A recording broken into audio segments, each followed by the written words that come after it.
Gucci च्याउ Ascomycota मोर्चेल्ला परिवारमा पर्ने एक फंगसको प्रजाति हो। यिनीहरू पहेँलो रङका हुन्छन् भने सतहमा ठूला खाल्डाहरू र चट्टानहरू उम्रने गर्छन्। निकै स्वादिलो हुने यो च्याउको व्यावसायिक खेती गर्न भने निकै चुनौतीहरू रहेको देखिन्छ।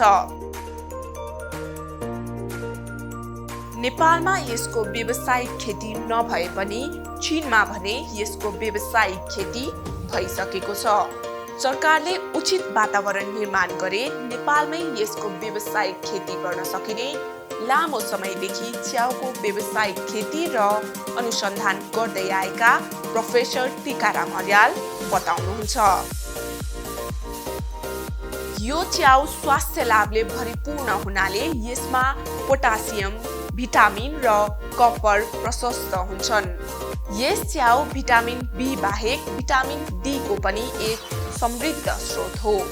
यो एन्टिअक्सिडेन्टमा पनि थप धनी छ, जसले शरीरलाई हानि गर्ने प्रतिक्रियाशील अक्सिजन प्रजातिहरू हटाएर हृदय रोग र मधुमेह जस्ता स्वास्थ्य समस्याहरूलाई रोक्ने गर्छ। अब लागौं यसको खेती गर्ने सामान्य जानकारीतर्फ। मोरल्स अर्थात् गुच्ची बढ्नको लागि निकै मेहनतसँग तयार गरिएको माटो, प्रशस्त मात्रामा सडेको काठको पदार्थ, छाया र ओसिलोको उचित मात्रा र मोरल फंगी स्पोरहरूको स्रोत भए गुच्ची च्याउ खेती गर्न सकिन्छ। अब लागौं यसलाई कतिको उज्यालो पर्याप्त हुन्छ भन्ने विषयतर्फ। गुच्ची च्याउ जंगलको फिल्टर गरिएको प्रकाशमा बढ्ने गर्छन्।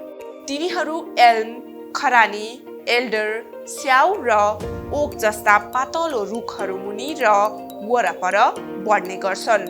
यी रुखका पातहरू बाहिर निस्कनु अघि बारम्बार देखा पर्छन्। बोट बिरुवाको विपरीत मोरल च्याउ जस्ता फंगी प्रजातिहरूले क्लोरोफिल बनाउँदैनन्। घामको किरणले च्याउ बन्नमा मद्दत गर्नुको सट्टा माटोलाई न्यानो बनाउनमा भूमिका खेल्छ। अब लागौं यसलाई कस्तो माटो उपयुक्त हुन्छ भन्ने विषयतर्फ।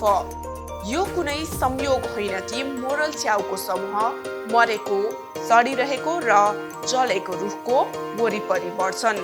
मर्ने रुखहरू र जंगलको पातको फोहोरबाट निस्कने पोषक तत्त्वहरूले चिल्लो माटो बनाउँछ, जसमा मोरल च्याउहरू फल्ने गर्छन्। काठको चिप्स, काठको खरानी र बालुवा पनि मोरल्सहरू बढ्नको लागि माटो थप्ने तत्त्वहरू हुन्। धेरैले घरको रुखको स्टम्प रहेको स्थानमा मोरल्स बढाउन सफल हुन्छन् वा च्याउलाई पोषण दिन माटो तयार गर्न खरानी, एल्म, ओक रुखबाट सडेको काठको चिप्स प्रशस्त मात्रामा मिश्रण गर्न सकिन्छ। अब लागौं यसलाई कतिको पानी उपयुक्त हुन्छ भन्ने विषयतर्फ। गुच्ची च्याउको वृद्धिको लागि नियमित आर्द्रता धेरै महत्त्वपूर्ण छ।